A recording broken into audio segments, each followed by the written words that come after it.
Today we're having a look at the P1 Sim Mistral pedals, a high-end pedal set with integrated haptics for an affordable price. Okay, before we get into it, the usual disclaimer: these pedals were provided by P1 Sim for the review, but of course that does not have any impact on the review, and all the thoughts and opinions are my own. So in the intro I mentioned that these are affordable. We're actually looking at 649 euros for the 2-pedal set and 899 for the 3-pedal set. I know some people will directly go to the comments, "What, dude, that's not affordable." We're talking about high-end pedals, and for that, considering what you're getting, build quality and features and everything, I think that is affordable, but of course there are cheaper pedals that also do the job just fine. You can also get a base plate for 69 euros, nice, and carbon fiber heel resting things. I tried these, I didn't like them too much because it holds your foot in a specific position, but you can get these for 99 euros for the 2 pedals and 145 for the 3-pedal set. In the box you obviously get the pedals, you get a USB cable, you get a heel rest, then you get this grip tape.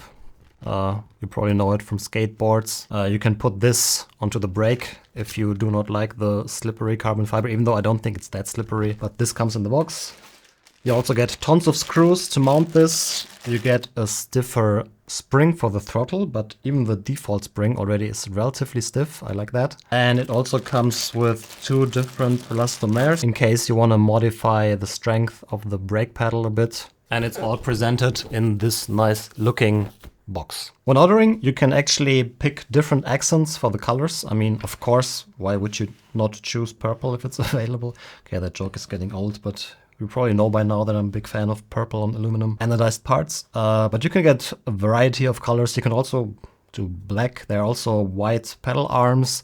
A lot of options if you want to customize your pedals a little bit. Good to see. And it does not add anything to the cost. So on paper, this looks like just another pedal set, but what's actually the USP of it? Well, these do come with haptics, even though you don't really see it. I mean, let me put these to the side and we just look at the brake pedal here. It just looks like a standard brake, to be honest, but there are haptics integrated behind this little plastic cover. The type of haptics is like a vibration motor in your phone. It's a motor with an imbalanced weight on it that rumbles the pedal a little bit, like for example in the Fantech V3 pedals, even though this is a bit stronger. So it's not the fanciest kind of haptics, but it's very neatly integrated and definitely noticeable while driving. And before we get into more details, if you like the content I'm putting out here, maybe go down to the comments, write something there, leave a like, subscribe to the channel if you like it. And yeah, I always appreciate any kind of interaction there. But yeah, build quality and specification. We'll start with the build quality, and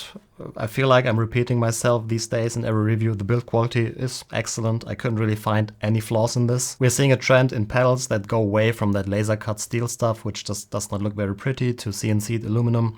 Same thing here. We have very, very nicely black anodized aluminum body, ball bearings in all the pivot points. There's no play, no lateral play. There's a little bit of slack in some of the pedals. We'll talk about that later. But the build quality is just absolutely amazing, to be honest. In the back here, it actually does not use bearings. It uses bushings, but still, this is perfectly fine in this application. There's not a ton of movement here. And the clutch and the... Wait, this is the clutch. Yeah, the clutch and the throttle actually uses a Hall sensor to determine the position. And the Hall sensor is very neatly hidden behind this. Let's just have a quick look. Of course, the wrong Allen key. So this cover comes off. And then we have a little PCB with a little Hall sensor. And then there's a magnet in here that rotates when you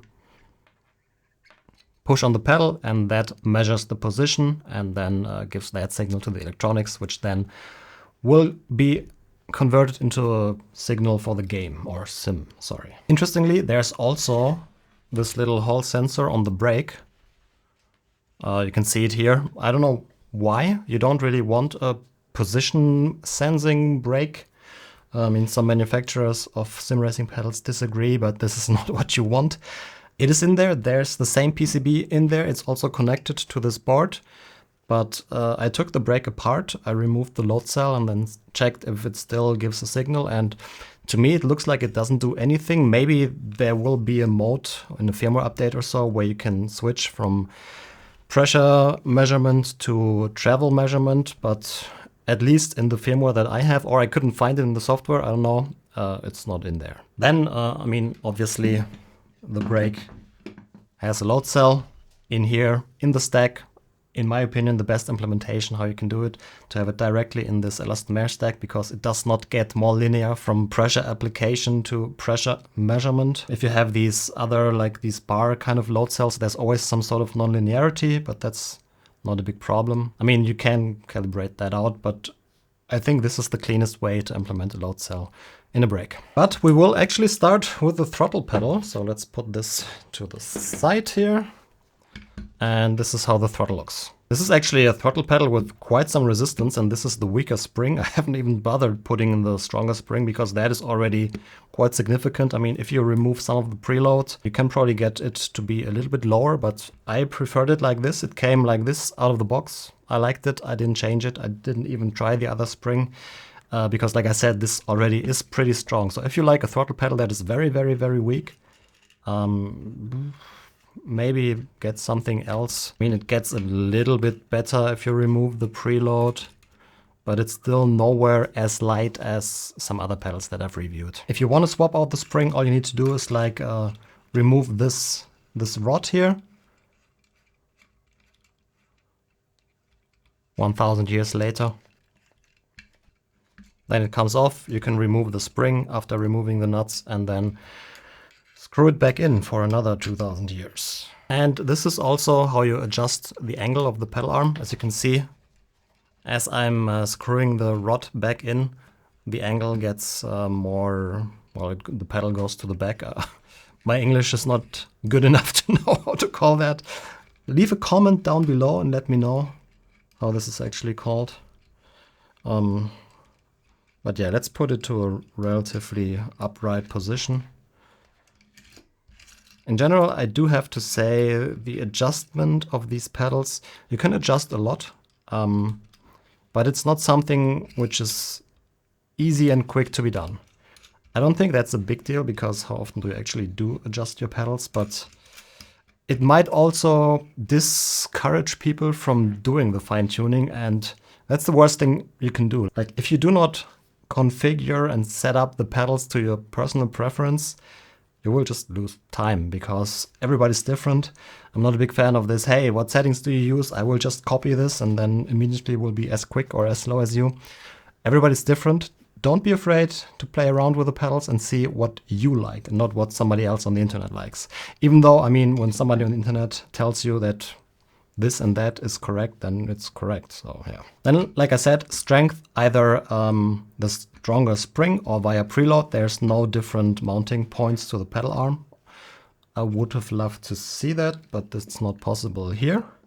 Even though I guess on the throttle, this preload adjustment is fine. There's no damping on the throttle. I typically really like that, but this throttle still feels very nice because it has a high load on the pedal. Then pedal travel is adjustable via this screw on the front. So there's a locking nut, and then you can, for example, push this all the way in, and then you get like 3 millimeters of travel or so.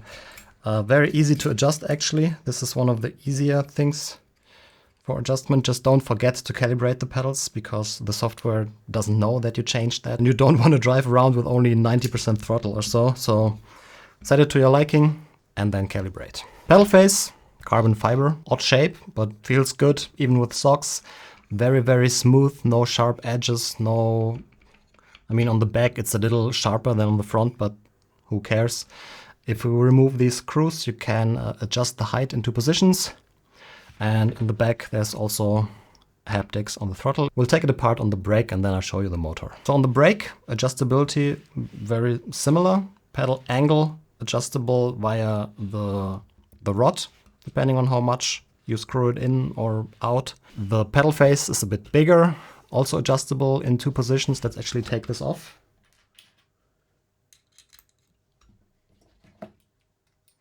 Why do I always grab the wrong Allen key? There like a tutorial how to determine which Allen key is the right size? Need like a beginner guide for that.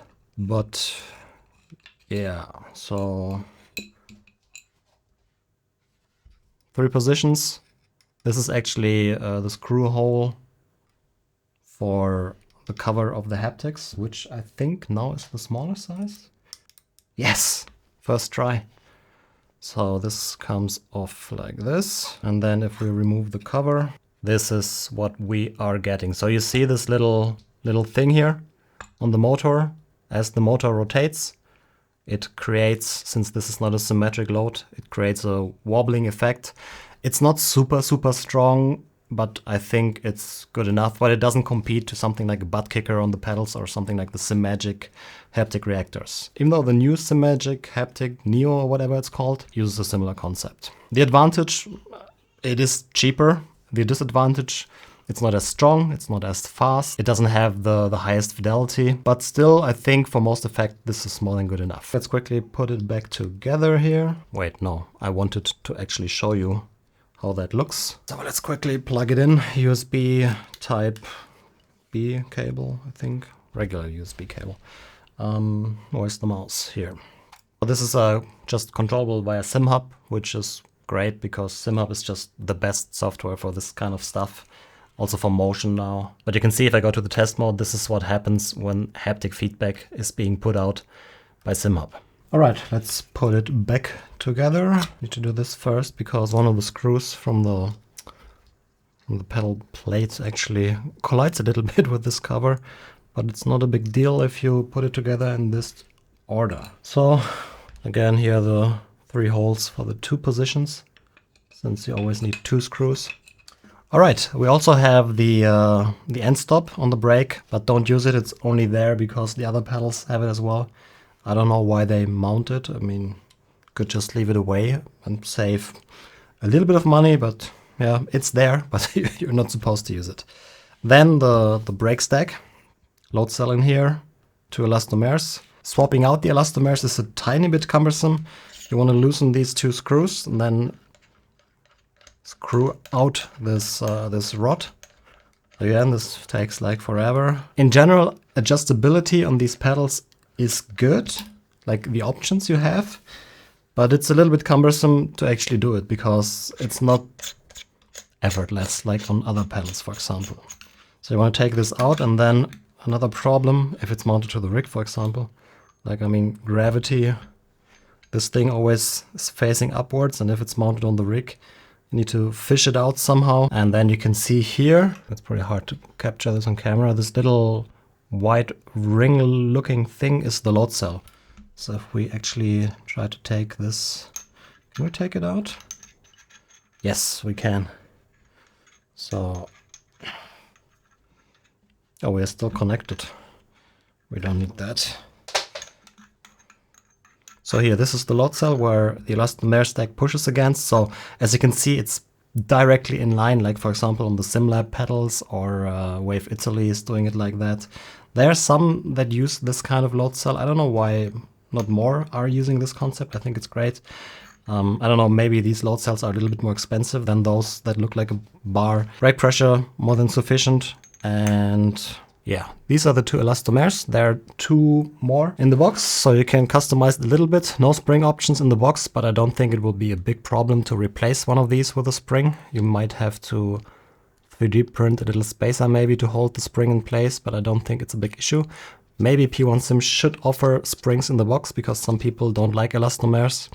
I don't know why there's recently been a trend that people dislike elastomers. I still typically prefer it over springs, but yeah. Since it also is mounted inside this tube, it's a little, how do we call it? It's kind of like a 2-stage thing where you can only compress them to a certain point, and then if they expand into this direction here, they are held in place by the tube, and then it becomes harder to push, and it also protects the elastomers from deflection beyond specification. So you probably will not destroy these very easily. So overall, a pretty standard brake. Adjustability is decent. It's just a little bit cumbersome to do. But all the options that you need are pretty much here. The only thing, like I said, maybe some more elastomer options, maybe a spring in the box would be nice, or maybe as a brake performance kit or something. Sounds good, right? Brake performance kit. Yeah, put it back together. Just put this slightly in position. And then the rod again. Pedal angle is adjusted via this, once you reach your preferred position, lock it in place with the purple counter nut, and then tighten this screw, and you're good to go. There's a tiny bit of slack in the idle position. It's typically noticeable when you have the pedals on the desk, when you're in the rig and actually driving. I mean, you don't put forces into this direction. So if the forces are always coming from here, you don't notice it. Then, very nice, the electronics are actually embedded in the brake pedal here. Let's have a quick look. 4 screws in the bottom. Yeah, of course, the wrong Allen key. Baby's crying in the background. I hope that's not on the microphone. If yes, well, that's live now, but I don't want to complain at all. Getting a baby, I would give it a 11 out of 10. Can recommend. Maybe even a 12. Maybe it drops to a 9.5 during the night. But overall, I can recommend. Okay, 4 screws. And I mean, I've had a look at this before, preparing the script and everything. This is probably the best piece of electronics I've seen in any sim racing hardware. The only thing, like, there's this little, you see this little tab here? This is supposed to come off. I guess they didn't, like, when you get the PCBs, they come in a panel, and then you break the PCB out of it, and they forgot a little bit. Not a big deal. But looking at this, this is very, very, very nicely done. We do have an ADC, I think 16-bit resolution, Atmel processor. The haptics are controlled by this. And in general, you can see that somebody who knows how to do electronics made this. I've seen pedals where I don't even know what to say. Or like, if you don't know how to make a PCB, at least use the auto router. It does a better job than what some other companies are putting out. I don't really want to name any names. I mean, in the end, if it works, that's good. But I don't know. Like, if you sell pedals for a lot of money, at least if you don't know how to make electronics, hire somebody that does it. But I don't want to bash anyone here. This is done insanely well. You have a separate grounds, analog ground, digital ground, everything done really, really nicely. And like I said, this is probably at least one of the best PCBs I've seen in any sim racing hardware. Also the pedals, like the operation, they work very well. There's no noise, the signal is insanely stable. So they've done a really, really good job here. Oh, before I put it together, here you see this is, I don't know why they went with this old school USB-B type connector or whatever it's called for the connection to the PC, and then USB-C to connect the other pedals. Maybe so people don't like mix the connectors up. But please, can we just have USB-C on everything? It's the year 2024. But yeah, it is what it is. One thing I can recommend when you mount these pedals to your rig, plug in the USB cable before you mount the pedals to the rig, because on one hand, this is nicely done because all the connections are recessed in the back. You have a very nice cable management. You see here these 2 slots where the cables feed through, so very, very clean. But once they are mounted to your pedal plate, it's nearly impossible to get to this. Like, I've spent some time trying to plug in the cable. Do you know these situations where you're too lazy to like remove the pedal and plug in the cable, so you instead spend 10 times?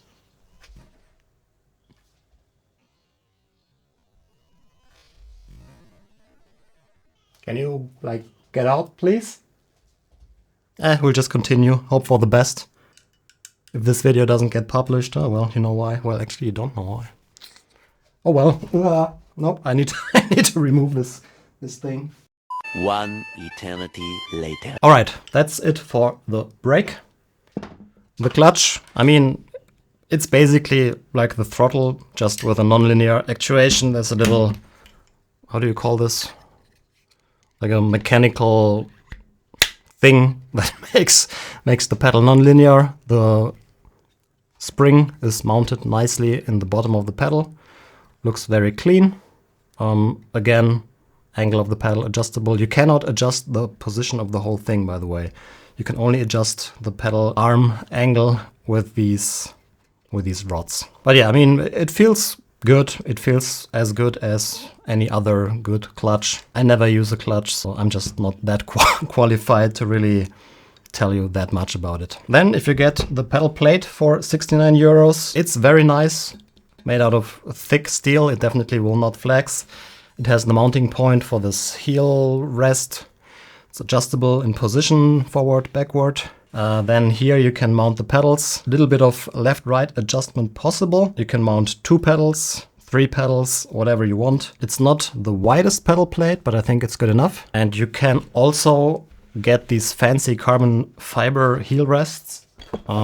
Looks like this. I briefly tried it out, but it's not for me. These mount to these slots in the front here. So instead of this, you can then have this so that your foot will always sit in the correct position. But I don't know, I hold my foot very weirdly, especially on the throttle. It's like angled. I should probably use these and get used to a more natural position of my foot. But for me, it didn't feel good. But it's a nice option if you want to have your foot held firmer into a specific position. Then the software for the pedals actually is a plugin for SimHub.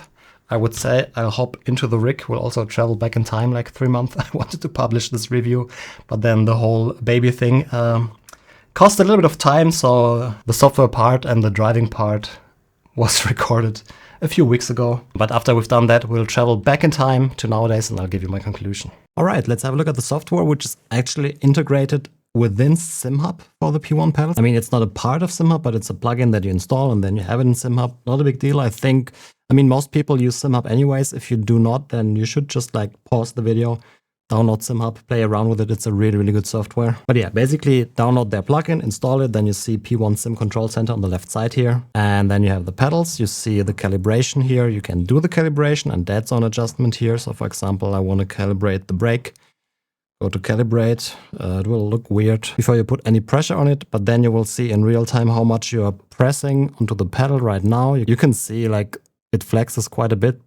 Ignore that. It is because the pedal plate is huge. I had to get a bit creative with the mounting. It's not perfect. It flexes a little bit. If you mount it with the mounting holes they actually recommend, which is too big for the SimLab pedal tray, there won't be any flex. It's not distracting while driving. You will just see it here while calibration. I mean, I'm pushing 140 kilograms on it, so it will obviously flex a little bit, but I don't want that much pressure. So I would go to calibrate and maybe calibrate it to 80 kilograms or so.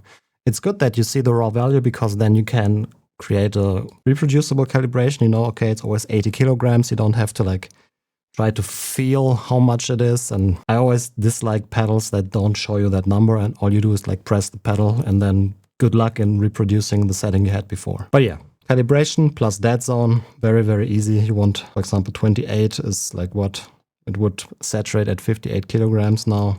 What I would do here is make it even easier, remove the calibration and just let us adjust these 2 sliders from 0 kilograms to 140 or whatever the maximum is. But it's fine. Same for throttle and clutch, obviously. I'm not a big user of clutch pedals, so we just ignore this one here. But then next tab we have mapping. You see these dots that you can easily click with your mouse, right? No, you can't. I don't know why, but there are so many pedal softwares out there that are just so user unfriendly to use. This is one of them. I mean, it works, but still, why? If we maximize the window here a little bit, we also get to see everything. This is not done insanely well. It will just cut off. Whatever, not a big deal. Don't use a small window. I just minimize it a bit for filming of the review here. So whatever you can do with one click, set it to linear. But if you want to move these points, you have to do it here. You have 4 points available. It'd be nice to have a little more, but in the end, it works fine. It's just like user-friendly state of, I don't know, like it's just not very well done. Let's put it like that. Just like let me grab the freaking point and drag it around would be easier. But how often do you do that? You have to do it like this. And then you can save it here. You can do different profiles as well. Then the motor configuration, not in here. You have to go to Shake It Motors. Right, you can't see it. It's like here on the left side where the P1 Sim Control Center is. You go to Shake It Motors. Then you want to go to Arduino Motors and Fans. And this is actually the P1 pedals. So if we go Enable Output, you can test the different channels. This is the throttle. This is the brake. And then you can have, let's rename this to throttle and this to brake, so we know what's what. Then you can adjust the strength. You can see it if it's not in a small window. And here you can, for example, throttle. I never really know what to put on throttle, to be honest. You can put like traction control active or shift rumble or something like that. I don't know. We can enable it here. And on the brake, I typically do ABS. Then I do traction loss, wheel lock, wheel slip. Just enable this, everything, because the configuration itself is in the effect profile. So by this, you basically just tell the pedals which effect should be on which pedal. And then if we go to effect profile, here you can actually configure all the effects. So for example, ABS, if I click on test, then I will feel a slight vibration on the brake. It's not a very strong feedback, but it's fine. You still feel it, but it's nowhere comparable to something like the Symagic haptic reactors or a butt kicker. But it's still enough to be easily noticeable, so I think it does the job. It is integrated very neatly. And then, for example, wheel lock, same thing. You can test it here.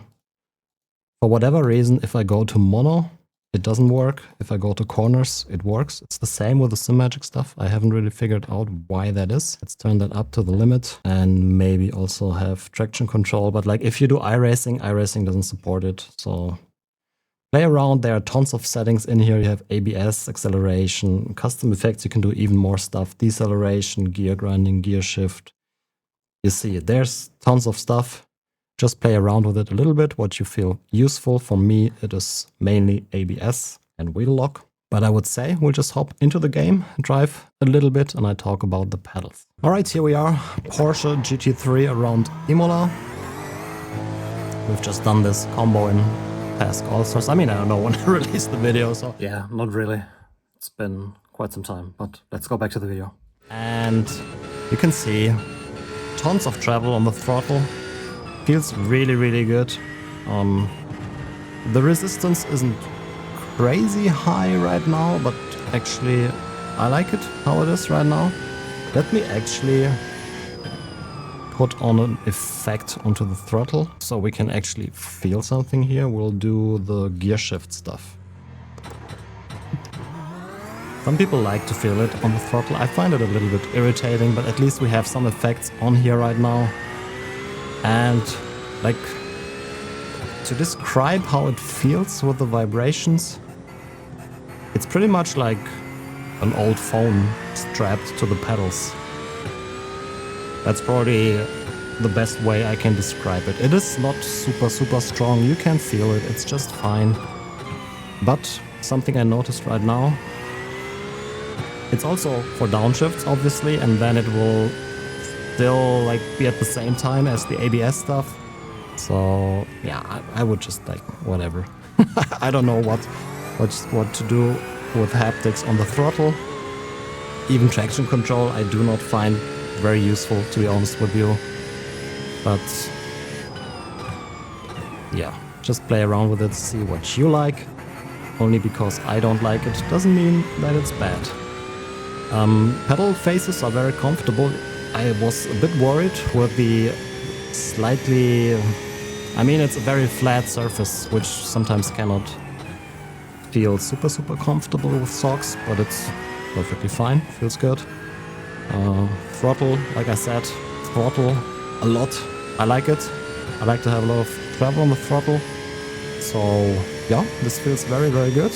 And then the brake. Honestly, brake is excellent. I expected it to just feel like any other elastomer-based throttle pedal, but it has a really nice progressive feel to it. I think it's probably because the tube around the elastomers. I don't know. It just feels... It's pretty much how I set up my Simacube active pedal. Maybe that's why I like it so much, but because it's just like set up in a way that I'm used to. In the end, that's what a pedal should do, like feel comfortable to you. That's also why I always say, play with the settings yourself. Don't go and look what other people use. It doesn't matter. Like, it needs to suit your braking style and not only because somebody uses this setting and maybe is super high iRating. No, it doesn't work like that. Just play around. It takes some time, but it's worth it in the end because nobody else can tell you what you like in the end. So I'm always like, I'm not a big fan of sharing profiles. I mean, yeah, as a starting point, okay, but don't be afraid to experiment yourself. Anyways, we talked about that. The brake feels excellent. Like, it has not a lot of travel here in the initial phase, which I typically like, but on these pedals, for whatever reason, it feels very, very good to me. It does not have a little spring for more travel for the initial phase or something. It's just like the elastomers inside there, but it just feels very, very good, and it's something which I sometimes don't like with those little springs. You have a harsh transition between the spring compression and the elastomer compression. And with a setup that only uses elastomers, you don't get that. So yeah, for me, trail braking, absolutely no problem. I mean, as far as my trail braking skills go, you can see here the trail off, no problem at all. Signal looks good. And you can feel the ABS. It's not as good as something like the Symagic haptics, not as strong, but it's definitely noticeable. It just doesn't feel as believable as, I mean, if you ever in your real car hit the ABS, you know this is like a knocking kind of feeling in the pedals and what the car is doing. And here it's more like your phone vibrates because you brake too much, you know, kind of like that. But it's very much noticeable. And even though it doesn't feel as realistic in my opinion, the information that you get from it is just the same. And it looks very neat. You don't need a power supply, it's all powered via USB. I really wouldn't have any problem to use this, but if I could choose between a rumble motor solution like this and something like the haptic reactors, I would pick the haptic reactors. But yeah, no, it feels good. Something that you can feel is like the rumble is not as instantaneously. Like, it takes a slight time to ramp up. It takes a little time till the motor stops moving again. So this is maybe something that can be a little bit confusing, because when the ABS stops, there's no brake in the motor. So it will still rotate a little bit, and you feel that it just like the intensity decreases. Clutch, let's use it once. Yep, it works. I'm no expert when it comes to clutch. I use the clutch when I spin, and even then I typically just use the one on the steering wheel. It's when you lose control, sometimes it can help to go into the clutch. I mean, we're on the GT3 here anyway, so the clutch is disabled because, yeah, let's not bash iRacing, but you all know why the clutch is disabled, because, yeah, whatever. But really, if you want to know about heel and toe action, stuff like that, I can't do that, so I'm not a competent enough person to tell you if this is a good clutch or not. But the throttle, very good. The brake, also very good. The haptics, okay. Let's put it like that. Actually makes me want to try to design a mount for the Symagic stuff and see how different that would feel, because this brake is one of the best brakes that I've tested. And I think the brake is the most important thing in the pedal set. I'm running the default configuration, and it just feels perfect to me. Like, whatever they did to the tuning of the standard configuration, it just works for me. So yeah, as you can probably tell, I like these pedals quite a bit. I think it's a very, very nice package. But I think for the conclusion, we'll go back to the desk. So, these are the P1 Mistral pedals. To talk about the competition a little bit, I mean, there are tons of options these days. I can't talk about everything, but I think the closest competitor is probably the P1000 pedal set from Symagic.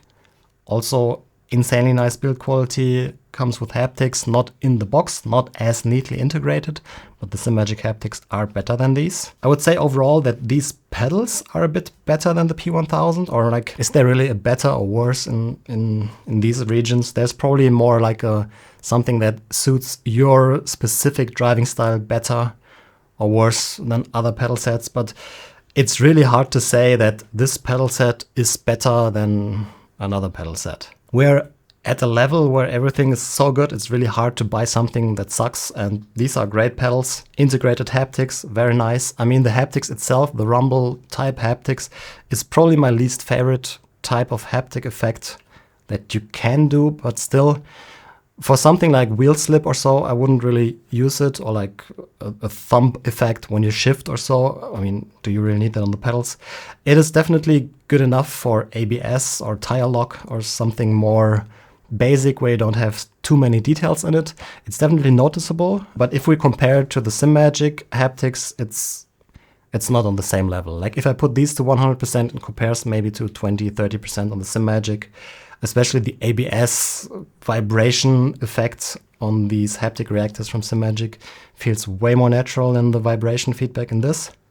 But still, it's definitely good enough. I mean, in the end, you can add haptics to every pedal set. You can get the SimMagic haptics, you can just get a butt kicker, or like, it doesn't have to be a butt kicker. You can just get like one of those exciter things connected to a power amp and you're good to go. But as a plug and play solution out of the box with the haptics so nicely integrated, they do a great job. So yeah, to sum it up, it is a very good pedal set. It is the nicest integration of the haptics so far, even though the haptics itself are, in my opinion, not that special. And it's a great all-around package. If you tweak your pedals all the time, you always do tiny adjustments, it can get a little bit annoying on these because it's just not as easy as in some of the other pedal sets from the competition. You do have all the options. The customizability on the brake is a bit limited with only 2 elastomers in the box. I wish there were more options, but there's nothing that is missing in these pedals, or like missing in terms of customizability in my opinion. So yeah, overall I can recommend the pedals. I think the price is fair. Again, I know there are cheaper pedals. People always get upset when I say like a 650 euro pedal set is affordable. I know like sometimes we are in this bubble, the high-end sim racing market. When I'm saying it's affordable, I'm always looking at it from the high-end market. So please don't be too mad at me for using these words. But yeah, that's it for the review. If you liked it, give it a thumbs up. Maybe subscribe to the channel to not miss any future videos. And yeah, thank you very much for watching, and I hope to see you all in the next one. Bye bye.